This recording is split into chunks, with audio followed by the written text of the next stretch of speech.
पहली बार ये चीज होगा जब जनता चुनेगी आप लोगों को, तो किस तरीके से माहौल रहेगा और क्या उपेक्षा है, क्या होगी इस बार।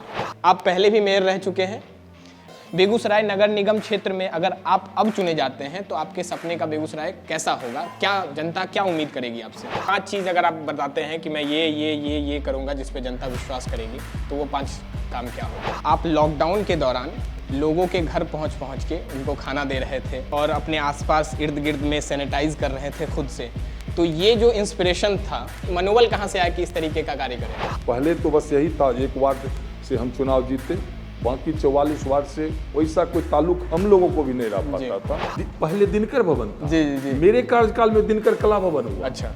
हाँ। मैंने ही दिनकर कला भवन, उस समय के तत्कालीन जिला पदाधिकारी सीमा त्रिपाठी।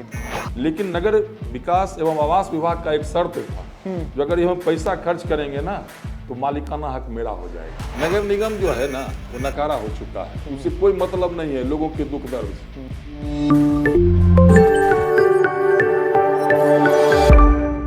नमस्कार, आदाब, सत श्री अकाल, प्रणाम। मेरा नाम है आर्यन राज सिंह और एक बार फिर से स्वागत करता हूं आप लोगों का दी चर्चा पे। आज हमारे साथ एक मेहमान हैं, बहुत खास हैं। खास इसलिए हैं क्योंकि जब भी बिहार में चुनाव की बात होती है, और बिहार में चुनाव उस जगह से जो दिनकर की धरती कही जाती है, जो औद्योगिक राजधानी कही जाती है, उस जगह के मिट्टी पे आज मैं उपस्थित हूं। और हमारे साथ आज के मेहमान हैं श्री संजय सर, श्री संजय सिंह, जो अभी बेगूसराय से पूर्व मेयर रह चुके हैं। और इस बार नीतीश कुमार की सरकार में ऐसा हुआ है कि पहले जो थे वो पार्षद चुने जाते थे, मतलब पार्षद चुनते थे मेयर को। सर अगर मैं सही हूं तो पहले जो थे वो पार्षद चुनते थे मेयर को, अब जो हुआ है वो जनता चुनेगी मेयर को। तो सर सबसे पहला सवाल, बिगुल बज चुका है इलेक्शन का, हाल फिलहाल में कुछ दिनों बाद तारीख भी आ जाएगी, तो सबसे पहला सवाल यही है कि क्या पहली बार ये चीज होगा जब जनता चुनेगी आप लोगों को, तो किस तरीके से माहौल रहेगा और क्या उपेक्षा है, क्या होगी इस बार? सबसे पहले तो आपको बधाई और धन्यवाद दी चर्चा की पूरी टीम को, जो आप मेरे जैसे ना चीज़ को भी खोज के समय दिए बात करने का। तो सबसे पहले तो मैं सरकार के इस फैसले, ऐतिहासिक फैसला ये है जी, क्योंकि हर लोगों के मन में ये जिज्ञासा रहता है, तो जनप्रतिनिधि जो हो ना वो जनता के बीच से चुन के जाए, तो जनता को लगता है जो वो मेरा, अगर हम कुछ कहेंगे तो अपने अधिकार से कहेंगे, लेकिन जो जनता से चुन के नहीं आते हैं उन पर जनता अपना अधिकार नहीं समझती है। तो जैसे हम पहले पार्षद बने तो हमारे वार्ड के लोग हमसे एज ए उनका हक था, जो कोई भी काम वो हमसे करवाना चाहते थे जी। और जो ही जब मेयर बन गए तो पूरे शहर के लोग को ये लगता था जो हम तो इनको कुछ मदद किया नहीं, आपने अपना ना मत दिया ना किसी ढंग का कुछ है, तो फिर हम यहाँ जाएंगे, हो सकता है ये मेरा काम नहीं करेंगे। तो सबसे पहले तो सरकार की इस ऐतिहासिक कदम का हम सराहना करते हैं, माननीय मुख्यमंत्री नीतीश कुमार जी का और नगर विकास विभाग का भी। और अब जो है ना निश्चित ही जनता के बीच से जो चुन के आएंगे, और 45 बेगूसराय नगर निगम में 45 वार्ड हैं, जो भी चुनाव की बिगुल बजेगा, चुनाव में सब आएंगे और लगभग वो 45 वार्ड जाएंगे। और जब जनता के समस्या से और तमाम जनता से रूबरू होंगे तो उनको भी लगेगा जो हम जनता के जनप्रतिनिधि हैं, और जनता को भी लगेगा जो ये मेरा जनप्रतिनिधि है। पहले तो बस यही था, 1 वार्ड से हम चुनाव जीते, बाकी 44 वार्ड से वैसा कोई ताल्लुक हम लोगों को भी नहीं रह पाता था। और 44 वार्ड के जो जनता थे या जो भी लोग आते थे अगर नगर निगम कार्यालय में, तो उन्हें लगता था कि जिस आदमी से मैं बात कर रहा हूँ हो सकता है मुझे नहीं पहचाने, वो किसी से अपना परिचय पहले दिलवाते थे, फिर बात करते थे, फिर अपनी समस्या बताते थे, और जो भी उस पद पे थे तो उनको भी लगता था जो हमें तो इन्होंने ना मत दिया है ना कोई ऐसा कुछ मदद किया है, तो फिर मैं इनका क्यों सुनूं। तो ये अब खत्म हो जाएगा, जनता और जनप्रतिनिधि एकदम एक दूसरे के एकदम करीब आ जाएंगे, और करीब ही नहीं एक दूसरे को जानने और पहचानने का एक अच्छा अवसर मिला है। फिर से हम सरकार की इस ऐतिहासिक कदम की सराहना करते हैं। जब आपके बारे में ढूंढ रहा था और जानने की कोशिश कर रहा था तो एक खबर सुनने में आई कि आप लॉकडाउन के दौरान लोगों के घर पहुंच के उनको खाना दे रहे थे, अपने मोहल्ले में और अपने आसपास इर्द गिर्द में सैनिटाइज कर रहे थे खुद से। तो ये जो इंस्पिरेशन था, ये कहाँ से कि लॉकडाउन में लोग कोरोना से घर में बैठे हैं और आप बाहर निकल के, इसके लिए दी चर्चा की टीम आपकी सराहना करती है। और ये मनोबल कहाँ से आया कि इस तरीके का कार्य करें? सबसे पहले फिर से आपको धन्यवाद जी। इस बात को आपने, इस मुद्दा को उठाया। 24 मार्च होगा जब सरकार ने, आदरणीय देश के यशस्वी प्रधानमंत्री ने लॉकडाउन की घोषणा की। 25 मार्च को हम अपने पूरे परिवार के साथ, मेरे पिताजी हैं जी, मेरी माँ, हम सभी बैठे हुए थे घर पे। चर्चा चलने लगा अब कल से निकलना बंद हो जाएगा, हम लोग अब कहीं नहीं जा पाएंगे। तो हमारे पिताजी हमसे कहे, ये अपनी भाषा में उन्होंने कहा, जी थोड़े मान तो नहीं खा, तो लोग बोले थे जेबे कर। तो फिर यही बात हुआ। तो हम देख रहे, एक समाचार पत्र में छपा, जो भागलपुर में जो नगर निगम है वो सैनिटाइज करवा रहा है। अच्छा। भागलपुर में सैनिटाइज का कार्य जोर शोर से शुरू किया जा रहा है और बेगूसराय नगर निगम सोया हुआ था।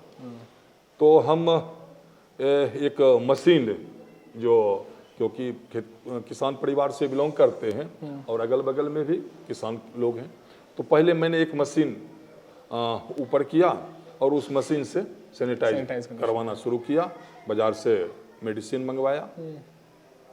तो फिर लोगों से जब मिला तो लगभग हमको 4-5-6 मशीन तक लोगों ने अवेलेबल करा दिया। अच्छा। लगा लोगों को, क्योंकि अभी तो सोशल मीडिया का जमाना है। आप अगर कुछ करते हैं और सोशल मीडिया पे ज्यों ही डालेंगे तो उसका आपको लाभ भी मिलेगा और कुछ उसका हानि भी होता है। तो मैं जो ही सोशल मीडिया पे डाला ना, तो बहुत सारे लोग ये कहने लगे कि मेरे पास भी मशीन है भैया, अगर आपको ज़रूरत है तो हम दे सकते हैं। तो मैंने जब मंगवाया तो 5-6 मशीन आ गया और मुझे नगर निगम के द्वारा अपने वार्ड में 6-7 स्वीपर, जो जिसको सफाई कर्मी हम बोलते हैं, वो हमको दिया गया है। तो फिर उस सफाई कर्मी के द्वारा हम पूरे वार्ड में अपना सैनिटाइज करवाना शुरू कर दिए और सोशल मीडिया पर डालने लगे। तो फिर दूसरे वार्ड के लोगों ने अपना नंबर दिया, मैंने ये कहना शुरू किया जो सिर्फ आप अपना ही वार्ड देखिएगा तो मेरा कौन देखेगा। तो हम उनको कहते थे आप अपना कॉन्टैक्ट नंबर दीजिए। तो फिर उनके द्वारा कॉन्टैक्ट नंबर दिया जाने लगा और मैं आपके चैनल के माध्यम से दावा करता हूँ, जितना भी कॉन्टैक्ट नंबर आया मैं सबके घर पे पहुंचा।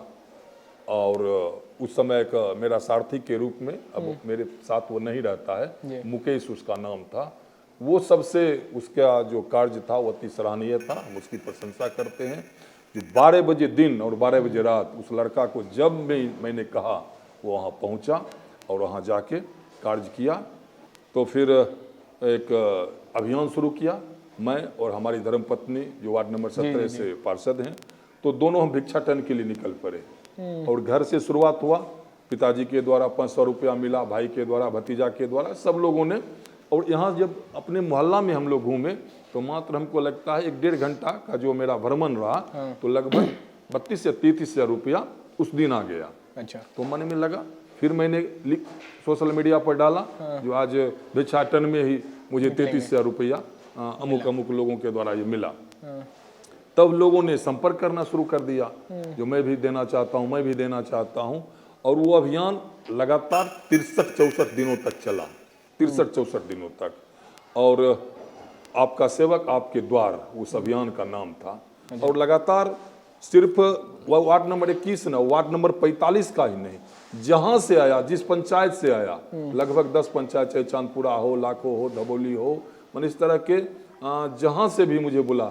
और यहाँ तक कि मुझे एक सज्जन ने फेसबुक पे, वही सोशल मीडिया पे कमेंट में डाला, जो कभी ये गाड़ी बरौनी की तरफ भी आता तो भैया अच्छा रहता, तो मैं बरौनी भी गया था। और बेगूसराय जो आपने अभी चर्चा की, वो दिनकर की धरती है। और यहाँ हम ये ने देखा, और खास के मेरा गांव जो रतनपुर, ये रतनपुर ये शहीदों की धरती है, ये शहीद छट्टू की धरती है और समाज सेवियों की धरती है। यहाँ बहुत सारे ऐसे समाज सेवी हुए जो अपने द्वारा लोगों के जनसहयोग से यहाँ विद्यालय बनवाए, पुस्तकालय बनवाए, धर्मशाला बनवाए, मतलब इस तरह के काम यहाँ होते रहते हैं। मंदिर भी बना हुआ है।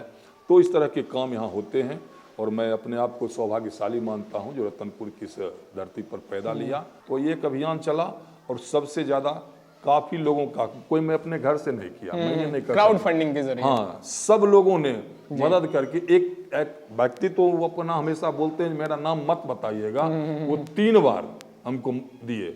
अच्छा। आज दिए, संयोग से जब दिए तो उसके 8वां दिन उनको एक पोता माने उनके पुत्र को पुत्र रत्न की प्राप्ति हुई, तो फिर बुलाए हमको।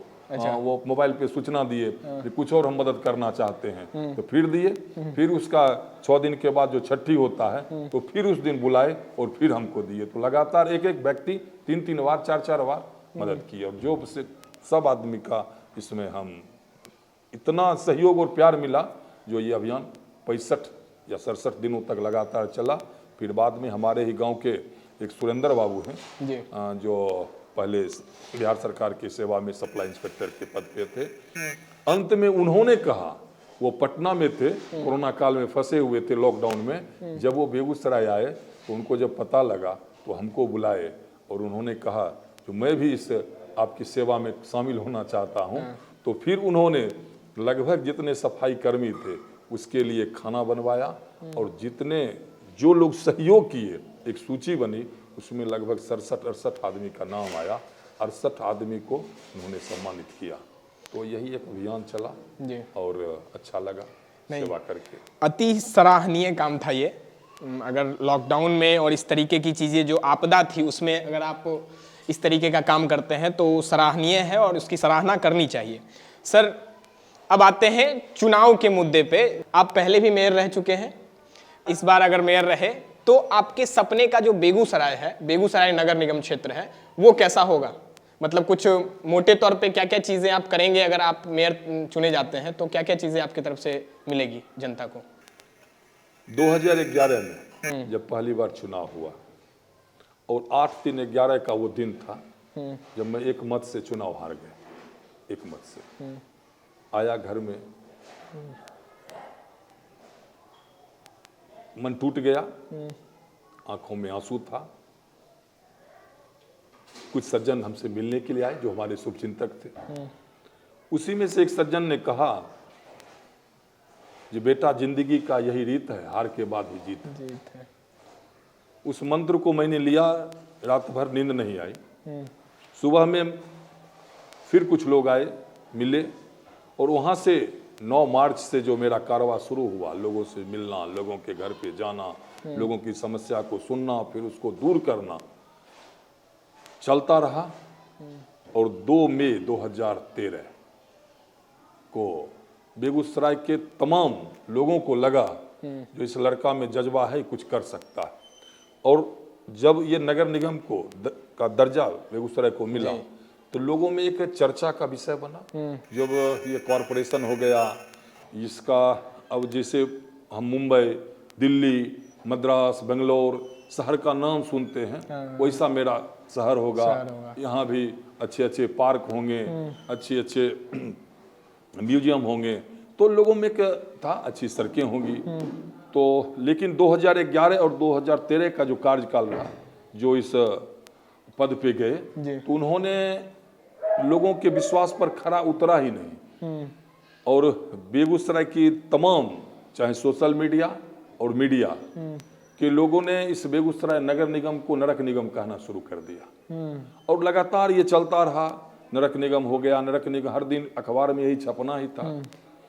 तो जब हम माता जमंगला की धरती पर उनके मंदिर हम गए थे, और उसी परिसर में मुझे 35 पार्षद, अच्छा, वहाँ हम बैठे थे, और मैंने अपने 35 पार्षद से यही कहा था जो मैं ईश्वर तो हूँ नहीं, भगवान तो हूँ नहीं, जो बेगूसराय नगर निगम का तकदीर बदलूंगा, लेकिन आप लोग अगर हम पर भरोसा करेंगे तो इस नगर निगम का तस्वीर बदलने का प्रयास करूंगा। आपने 2 साल देखा, मैं आपसे 2 महीना का समय मांगूंगा। लोगों ने मुझ पे विश्वास किया और 2 मई 2013 को 35 मत मुझे मिला। मैं काम करना शुरू किया। तो सबसे पहले अगर शरीर में जख्म है तो इलाज तो उसका होना है, फिर उसके बाद कपड़ा पहनेंगे, उसके बाद और जो भी काम होगा होगा। तो बहुत सारे जख्म थे, सड़कों में गड्ढे थे, बहुत सारे जो कार्य को होना था जो नहीं हो रहा था। तो जब मैं 2 मई 2013 को बना और 3 से अपना कार्य शुरू किया। तो सबसे पहले जो बेगूसराय का सबसे श्री कृष्ण महिला कॉलेज, जो बेगूसराय और खगड़िया दोनों जिला में मात्र एक महिला कॉलेज है। और वहाँ की स्थिति, मैं कल भी वहाँ गया था और एक आध दो बार पहले भी हमको वहाँ जाने का मौका मिला।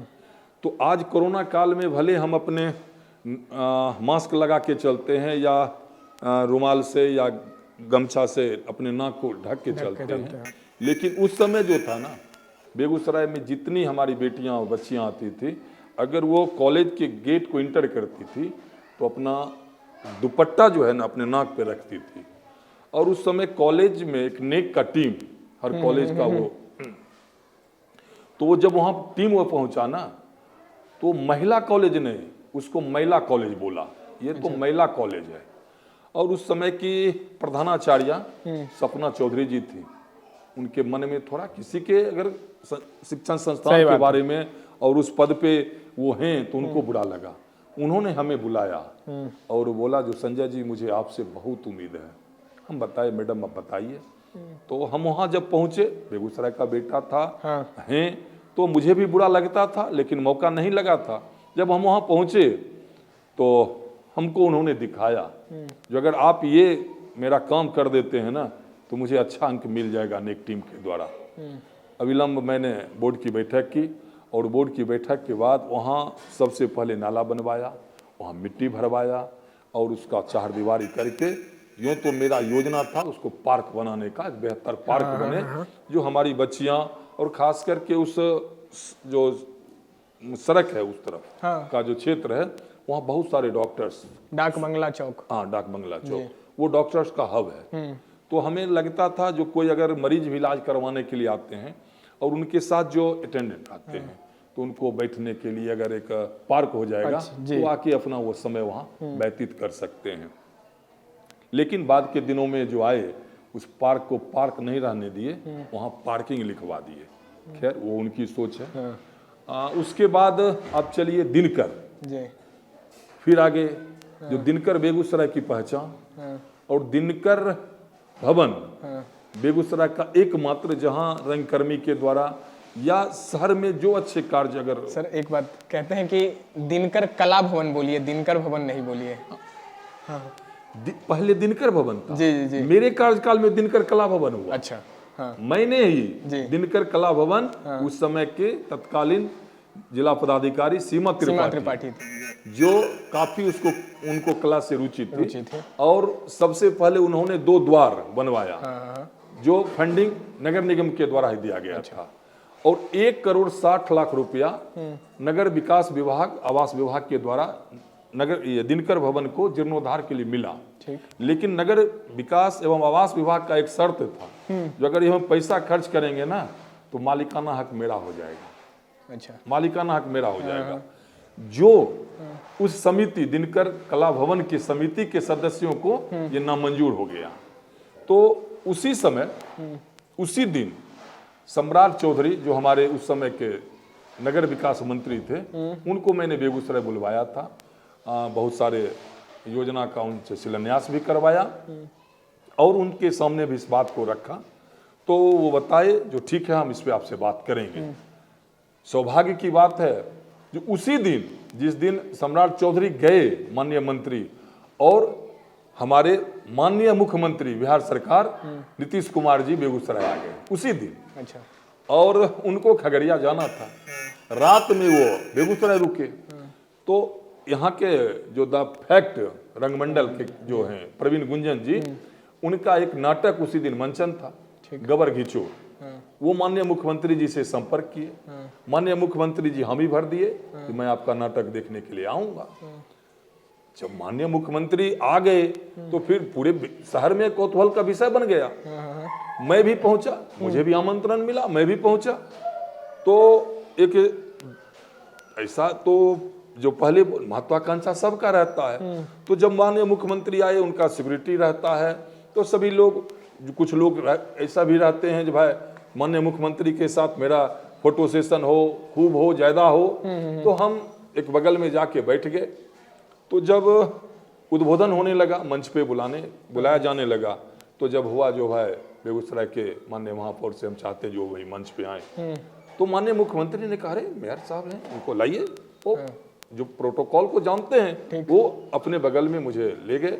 और उस समय विजय चौधरी जी थे जो भी माननीय शिक्षा मंत्री जी हैं, और उस समय हमारे जनता दल यू के जिला अध्यक्ष दिवंगत प्रमोद शर्मा जी थे, सभी लोग और शहरवासी भी थे। तो मैं उस मंच पे गया, दीप जलाया, फिर आया, वो अपने बगल में हमें बैठाए। तो जब मैं बगल में बैठा तो लगा जो मुझे मौका है सर से कह दूं। तो मैंने सर को कहा जो सर इस दिनकर भवन के लिए 1,60,60,00,000 रुपया सर आया हुआ है, और एक नगर विकास एवं आवास विभाग के द्वारा ऐसा शर्त है जो अगर पैसा खर्च करूंगा तो मालिकाना हक मेरा हो जाएगा, समिति को ये कबूल नहीं है, यहाँ की समिति जो है उनको कबूल नहीं। तो बोले तो इसमें क्या दिक्कत है, आपको मालिकाना हक चाहिए क्या? कल सर हम लेके क्या करेंगे? तो बोले जो आप एक बैठक कीजिए, उसमें लिख दीजिए। हम कल होके सशक्त स्थायी समिति की बैठक किए और बोल दिए जो पैसा खर्च हो हमें मालिकाना हक से कोई मतलब नहीं है, बस पैसा खर्च हो गया। सारा प्रक्रिया होते होते 29/1/16 को उस समय के जो सांसद थे भोला बाबू के कर कमलों से उसका शिलान्यास हुआ, और 30/1/16 को मेरा कार्यकाल खत्म हो गया। ठीक है, मतलब आपने महिला कॉलेज के सामने वाली वो जो कचरा जिसको महिला कॉलेज कहा जाता ये था, मैंने कहा, वो जो है सो जो नेक की टीम आई था ना, वो कहा था। नहीं हाँ ठीक है, मतलब उसको मैं कह रहा हूँ कि उसको आपने सुंदर बना दिया। आज वो जाहिर सी बात है, जब बेगूसराय की जनता या बेगूसराय के नगर निगम के लोग जब देखते हैं तो वो सराहनीय कार्य रहा आपका। आपने दिनकर कला भवन की बात की, वाकई अगर देखा जाए तो दिनकर कला भवन जो अब जो निखर के आता है वो पहले नहीं था। तो ये तो दोनों कार्य हो गए, लेकिन मैं पूछ रहा हूँ कि अगर बेगूसराय नगर निगम क्षेत्र में अगर आप अब चुने जाते हैं तो आपके सपने का बेगूसराय कैसा होगा? क्या जनता क्या उम्मीद करेगी आपसे? नहीं, उस समय का कुछ छूट गया। नहीं सर, अभी हम इस पे जो आएंगे। हाँ ठीक है। हमें जो अल्प समय मिला, मात्र 33 महीने का समय था, मैंने जल आपूर्ति के लिए डीपीआर बनाया। ठीक, जो जल आपूर्ति का कार्य अभी हो रहा है। 25/11/15 मेरा बोर्ड का लास्ट बैठक था जिसमें मैंने जल आपूर्ति की डीपीआर की स्वीकृति दे दी। ठीक है। 22/1/16 30/1 को मेरा कार्यकाल खत्म हुआ। ये जो सीवर लाइन अभी का भी कार्य हो रहा है, ये 2010 में उस समय के माननीय उप मुख्यमंत्री सुशील कुमार मोदी जी के द्वारा बीपी उच्च विद्यालय में इसका शिलान्यास हुआ। इसी तरह बेगूसराय को पार्क की आवश्यकता थी। ठीक। नौलखा मंदिर, नौलखा मंदिर जो है ना, उसके पास बहुत सारी जमीन है। तो नौलखा मंदिर जीर्ण शीर्ण अवस्था में था, और हम हर दिन आपको बता दे जो सुबह में साइकिल से निकलते थे। आप किसी से भी पूछिएगा ना तो मुझे लोग साइकिल वाला मेयर ही कहते हैं। अच्छा। मैं मेयर तो कभी बना ही नहीं। कार वार पे नहीं चढ़ते हैं आप? कार है, कार है। और जब किसी फंक्शन में जाना है, दूर जाना है, शहर से बाहर जाना है, तो कार से जाते हैं। मैं 33 महीना जो शहर में घूमा ना, सुबह में मैं साइकिल से घूमा। आप किसी से पूछिए। स्वास्थ्य की वजह से या फिर नहीं, शहर का हालचाल लेने के लिए? नहीं, इससे दो चीज हुआ। स्वास्थ्य तो बना रहा, स्वास्थ्य भी बना रहा, और लोगों को हमसे संवाद करने में सहूलियत होता था। हम अगर साइकिल से जा रहे थे और मेरा टाइमिंग फिक्स हो गया था, तो अगर किन्हीं को कोई परेशानी होता समय में लोग आपसे तो कार्यालय में जाने से पहले लोग सड़क पे खड़ा हमको मिलते थे, और हम जा रहे हैं तो रोक देते थे, हे तनी सुन लो, हे मेरे साथ तनी सुन लो, हे मेरे साथ तनी सुन लो। तो इस ढंग से अपनी भावना को रखते थे और हम प्रयास करते थे। और मैं आपके चैनल के माध्यम से फिर मैं दावा करता हूं, जो मेरे 33 महीना के कार्यकाल के बाद मैं 6 साल अभी शहर में घूम रहा हूं। 19/3/2016 या 30/1/2016 के बाद शहर में घूमने के दौरान आपको क्या क्या खामियां दिखी जिस पे आपको लग रहा है कि अगर हम मेयर होंगे तो इस पे काम? वही सर बता रहे हैं। 30/1/16 के बाद जब मैं 6 साल लगातार लोगों के बीच जाया, तो मैं आपके चैनल के माध्यम के दावे से कहता हूं, आज तक कोई भी एक व्यक्ति हमें नहीं मिले ये कहने वाले जो आप जब मेयर थे मैं आपसे मिला था और आपने ये काम आपको मैंने ये काम कहा था और आपने मेरा काम नहीं किया। हमसे जो भी मिले हम सब का काम किए। पार्क पर चल रहे तो 1-2 पार्क की आवश्यकता थी। मैंने अमृतलाल मीना जो उस समय के प्रधान सचिव थे वो बेगूसराय आए।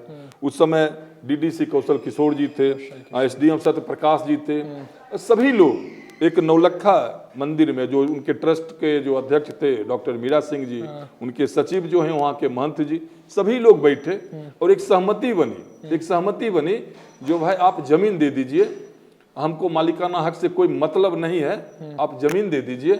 और हम मीना साहब कहे थे जो हम एक अच्छा पार्क बेगूसराय शहर वासियों को दे दूंगा। ठीक है, सहमति बनी, एक डीपीआर भी बना जो 5 करोड़ का डीपीआर था, 5 करोड़ 8 लाख का। उसके बाद 2 करोड़ 22 लाख का एक डीपीआर बना जो बाघा है, वो ठाकुरवाड़ी का जमीन था। अच्छा। तो ठाकुरवाड़ी के ट्रस्ट के लोग भी ने मुझे कुछ जमीन अपना एनओसी दे दिया जो आप यहाँ पार्क डेवलप कर सकते हैं। 2 डीपीआर बन के गया, सरकार के द्वारा अलॉटमेंट भी आया 10-10 लाख रुपया। लेकिन बाद के दिनों में जब आए जो लोग, तो उस पर फिर अपना हिस्सेदारी तय करने लगे जो भाई 70% नगर निगम का रहेगा, 30% वो नौलखा ट्रस्ट का रहेगा। तो फिर जो जमीन दिए थे जिस शर्त पे, उन्होंने अपना शर्त वापस कर लिया, फिर वो पार्क बनना बंद हो गया। तो एक अदद आज जो फ्लाईओवर की आप चर्चा सुने होंगे, जो बेगूसराय में एक फ्लाईओवर, तो 2014 में 14/8/2014 को मैं बेगूसराय का सांसद, लोग कहते हैं जो बेगूसराय में पहली बार एक मिश्री लाल जी थे जो बने थे, उसके बाद बेगूसराय का बेटा कोई भी बेगूसराय का सांसद नहीं बना। बाहर से जो भी लोग आए पहली बार 2014 में बेगूसराय का बेटा भोला बाबू बेगूसराय के सांसद बने और उन्हें नगर निगम का जनक भी कहा जाता है, क्योंकि नगर निगम उन्हीं के प्रस्ताव पर बना, उन्हीं का देन है। हाँ, उन्हीं के प्रस्ताव पर बना, तो नगर निगम के जनक कहे जाते हैं। मैं उनको नगर निगम कार्यालय में अभिनंदन समारोह के लिए बुलाया, तो मैंने उनसे मांग रखा था, 2-3-4 मांग थी, जल आपूर्ति की, जल निकासी की, और वो फिर मांग आया जो भाई फ्लाईओवर भी बनाया जाए ताकि लोगों को परेशानी दूर हो सके। फिर 15 में, एग्जैक्ट हमको डेट याद नहीं है, लेकिन वो 15 ही था। और उस समय के यहाँ के प्रभारी मंत्री बिहार सरकार के पथ निर्माण मंत्री ललन बाबू थे, जो कभी बेगूसराय के सांसद भी 2004 से 2009 में हुए। फिर उनके समक्ष में गया, उनसे भी वही जल आपूर्ति, जल निकासी, बेगूसराय में एक बेहतर पार्क की और फ्लाईओवर का चर्चा किया। फिर 2015 में अभी जो महामहिम हमारे उपराष्ट्रपति हैं वेंकैया नायडू सर, उस समय वो शहरी विकास मंत्री थे। अच्छा। और हम लोगों से मांगा गया था जो आप लोग अपने बेगूसराय नगर निगम की समस्या को लेकर आएं ताकि हम लोग सामूहिक रूप से उनको दे सकें। तो उसमें वही हुआ था, जल निकासी, जल आपूर्ति, हर घर शौचालय, ये और फ्लाईओवर का चर्चा। तो एक फ्लाईओवर का चर्चा 2014 से ही हम लोग कर रहे थे। बाद के दिनों में फिर 2016 में एक अनुमंडल पदाधिकारी के द्वारा पत्रांक 1274 दिनांक वही 16 में आया, जो भाई एक पब्लिक डिमांड को देखते हुए इसके स्वीकृति दी जाए। तो फिर बोर्ड ने स्वीकृति दिया, फिर भारत सरकार के द्वारा इस प्रस्ताव को मंजूर किया गया और अब तो लगता है जो बहुत जल्द ही फ्लाईओवर भी बेगूसराय में बनेगा। तो बाकी फिर उसी जो भी लोग थे, जो हमारा बस स्टैंड बहुत पहले बना, बस स्टैंड। लेकिन सर अभी सवाल पे आते हैं कि अभी आप क्या क्या कार्य करेंगे, अगर अभी होता है तो आप मूलतः मुझे अगर 5 चीज अगर आप बताते हैं कि मैं ये करूंगा जिस पे जनता विश्वास करेगी, तो वो 5 काम क्या होगा? जनता तो अपने सेवक पर विश्वास करेगी ही करेगी। ठीक। और मेरा 5 कार्य ये है, जो आज जो बेगूसराय है ना, बेगूसराय आज भी हम अगर दिल्ली जाते हैं तो नई दिल्ली और फिर पुरानी दिल्ली, अगर हम पुरानी दिल्ली चले जाते हैं तो लगता है जो हम दिल्ली में नहीं है। नई दिल्ली जब जाते हैं तो लगता है हम दिल्ली आए हुए हैं। तो बेगूसराय को जब तक नया बेगूसराय नहीं बनेगा, बेगूसराय जब तक नया बसावट नहीं होगा, तब तक बेगूसराय सुंदर और आकर्षक नहीं दिख पाएगा। तो सबसे पहले तो बेगूसराय को बेहतर बनाने के लिए एक सबसे जरूरत है, जो जैसे कि रिंग रोड होता है, जो शहर के चारों तरफ अगर हमको निकलना है, शहर में हमको एंट्री नहीं लेना है, तो हम शहर के बाहर से ही निकल जाएं। ठीक बात। उसके लिए सरकार भी प्रयास कर रही है। अभी जैसे ये थर्मल से लेके और लखमीनिया तक का। जी। ये 2004 में ही जब ललन बाबू थे ना यहाँ के माननीय सांसद, सांसद। उनका ड्रीम प्रोजेक्ट था। अच्छा। तो उस समय भी कुछ कार्य हुआ, लेकिन फिर वो सड़क जीर्णशीर्ण अवस्था में पड़ गया। तो पहले तो शहर का विस्तारीकरण करना है, एक शहर अच्छा शहर बने दिखे, और शहर में सबसे पहले लोगों का एक डिमांड है जो एक बेहतर पार्क हो। जलापूर्ति बिहार सरकार के द्वारा हो रहा है, भारत सरकार के द्वारा हो रहा है। ठीक। जल निकासी सीवर लाइन का कार्य चल रहा है। तो बेगूसराय को बेहतरी के लिए सबसे पहले तो बेगूसराय को नया बेगूसराय बनाना है, और एक बाईपास हो जो 0 माइल से चले और आगे बलिया के पास या लाखों के बाद जहां भी न्याय के पास या वहां जाके मिले। उस समय पहले 6 फीट 3 फीट 8 फीट 10 फीट का सड़क आप देखिए। चौड़ी सड़क अभी बनेगी। चौड़ी सड़क बनना है भारत सरकार के द्वारा, और बिहार सरकार के सम्मिलित प्रयास से हर घर शौचालय मिल गया है। ठीक। गरीबों को आवास भी मिल रहा है, हर जगह लाइट भी लग चुके हैं। तो बेगूसराय को बेहतरी के लिए सबसे पहले नया बेगूसराय बनाना जरूरी है, इसका विस्तारीकरण करना जरूरी है, और इसमें ज्यादा से ज्यादा बाईपास सड़कें बनेगी। उसके बाद ही हमारा बेगूसराय एक अच्छा बेगूसराय दिखेगा। ठीक। अच्छा बेगूसराय दिखेगा। अगर आप रिंग रोड की चर्चा की जिससे ट्रैफिक जाम से छुटकारा मिल जाएगा, ठीक बात, लेकिन अभी भी मोहल्ले ऐसे हैं जहां नाले पर ढक्कन नहीं है, टूटा हुआ है ढक्कन। पता चला बरसात के टाइम में, बरसात से 2 महीने पहले नाला बनना शुरू होता है और बरसात आते आते कीचड़ में लोग ऐसे ही गिरते पड़ते रहते हैं। ये समस्या होगी, मतलब मूलतः जो मुझे समस्या दिखी, क्योंकि हमारी टीम जब भी अगर हम लोग ऐसे बातचीत करते हैं तो उससे पहले हम एक आकलन करते हैं शहर का कि क्या मोटे तौर पे क्या क्या मूलभूत सुविधाएं जो है लोगों तक पहुंचनी चाहिए। तो एक नाले की ढक्कन की जो चर्चा है, दूसरी चीज की नाले का निकास नहीं है। मतलब एक नाला बन गया, इस सड़क पे अगर नाला बना तो 1 साल तक बस वहां तक बन के रह गया, फिर दूसरे साल अगला बनेगा, तब तक पता चला ये भी जाम हो गया। तो वैसा नाला बनने का कोई वो है नहीं। तो ये सब कुछ कुछ मूलभूत जो मुझे लगा कि ये कष्ट है यहाँ के लोगों को, वो सब दूर होता है। तो हम उम्मीद करते हैं कि इस पे आप लोग काम करेंगे। जो भी मेयर चुने जाते हैं ये फैसला बताएगा, 2-3 महीने में आने वाले समय में पता चल जाएगा कौन बनते हैं। और हम आपके आने वाली ज़िंदगी के लिए ढेर सारी शुभकामनाएं देते हैं। उम्मीद करते हैं कि आप सुखद आगे की आपकी यात्रा रहे, और हमारे साथ थोड़ा वक्त देने के लिए बहुत बहुत धन्यवाद। नहीं, धन्यवाद फिर से आपका, और पूरे दी चर्चा टीम को हम धन्यवाद देंगे जो आप इसी तरह जनता की आवाज़ बन के लोगों के बीच आएँ, और हर जनमानस को ये दिखे जो दी चर्चा जो चर्चा कर रहा है वो बेहतरीन चर्चा है, और लोगों का जो भी समस्या है उसको आप दूर करें। और जहाँ तक आपने जिस ढक्कन की बात की ना, तो आपको हम छोटा सा उदाहरण देंगे। मेरे भी वार्ड में काम हो रहा है सीवर लाइन का। अगर आप अभी आए ना, कल से खोदना शुरू किया और आज कार्य खत्म है। अच्छा। और 3 दिन बाद आएंगे तो यहाँ फिर वो रोड उसी स्थिति में मिलेगा जो कल से पहले था। ठीक है। लेकिन और जगह जो है नगर निगम जो है ना वो नकारा हो चुका है, उससे कोई मतलब नहीं है लोगों के दुख दर्द से। काम कौन कर रहा है वो एक दूसरे पर सिर्फ आरोप प्रत्यारोप करते हैं ना। अगर आपने जवाबदेही ली है, अपने जिम्मेवारी ली है, तो उसको आपको देखना सबसे पहले है। अगर जनता को तकलीफ हो रहा है तो फिर उस कार्य का नहीं होना बेहतर है। अगर पैसा भी सरकार दे रही है और फिर जनता को परेशानी भी हो रही है तो अच्छे कार्य ना हो, इससे बढ़िया कार्य नहीं होना चाहिए। तो अभी बेगूसराय के जो नगर निगम के जो भी प्रशासक हैं वो उनको कोई मतलब नहीं है बेगूसराय नगर निगम। नाम लेने से क्यों कतरा रहे हैं? मतलब नाम एक बार लीजिए, कौन किन के बारे में आप चर्चा कर रहे हैं? प्रशासक के रूप में 1 साल से तो हम लोग निवर्तमान है ना, 1 साल से निवर्तमान है। और सभी जानते हैं जो पूरे 5 साल मेयर के रूप में किन्होंने कार्य किया। इसमें नाम बताने के यहाँ तो बच्चा बच्चा जान रहा है जो बेगूसराय 5 साल किन के अधीन था नगर निगम, और फिर 1 साल। तो ये चल रहा है। तो जिनको कार्य करने की जिन्होंने जवाबदेही ली थी वो कहीं ना कहीं जनता के विश्वास पर खरा नहीं उतरे। और इस बार तो जनता मन बनाए हुए है, जो अपना सेवक चुनेगी, प्रशासक नहीं चुनेगी।